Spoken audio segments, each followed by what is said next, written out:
Joe Gardner, a middle school music teacher, feels stuck in life and unfulfilled at his job.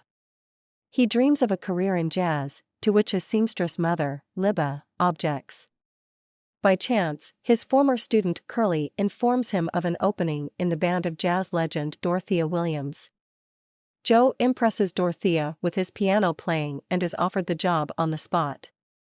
As Joe happily heads off to prepare for his first performance later that night, he falls down a manhole. Joe finds himself as a soul heading into the great beyond. Unwilling to die before his big break, he tries to escape but ends up in the great before, where soul counselors all named Jerry prepare unborn souls for life on earth. Joe poses as an instructor who is set to train the souls and is assigned 22, a cynical soul who has remained in the great before for millennium and sees no point in living on earth. 22 reveals that she has a badge that fills up with traits. She needs to find her spark to complete it and says she will give it to Joe so that he can return home. Joe tries to assist 22 in finding a passion, but the attempts prove futile.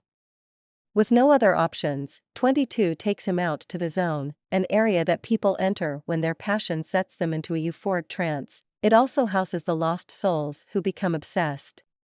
They meet Moonwind, a sign twirler who enters the zone to rescue lost souls. He agrees to help Joe return to his body, and they learn that Joe's fall down the manhole sent him into a coma. Joe excitedly hops back to Earth but accidentally brings 22 with him, resulting in 22 entering his body and Joe ending up in the body of a therapy cat. Meanwhile, Terry, an accountant designated to counting souls headed to the great beyond, finds the count off and convinces the Jerrys to let her return the missing soul. 22 and Joe escape the hospital.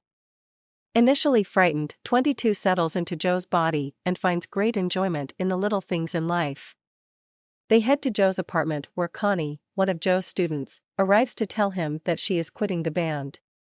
Before leaving, Connie plays a passionate trombone solo, stunning 22, who convinces her of the talent she has and that music is for her. Happy, Connie thanks Joe and leaves, having changed her mind. They next go to get a haircut, where 22 holds a deep, poignant conversation with Dez, the barber. After 22 rips Joe's pants while bending down, the duo go to see Libba to have it fixed. After Joe reconciles with his mother, Libba finally accepts Joe's passion for music and offers him his late father's old suit. Before Moonwind can restore Joe, 22, who both experiences an epiphany and decides she must find her purpose on Earth, refuses to proceed with Joe's restoration.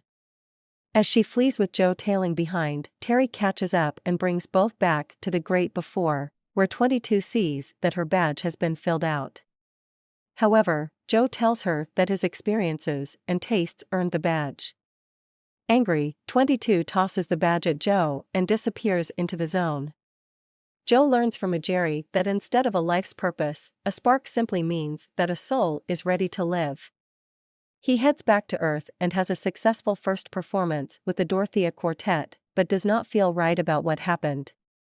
Inspired by the objects 22 collected while in his body, Joe plays the piano to enter the zone and look for 22, who is now a lost soul.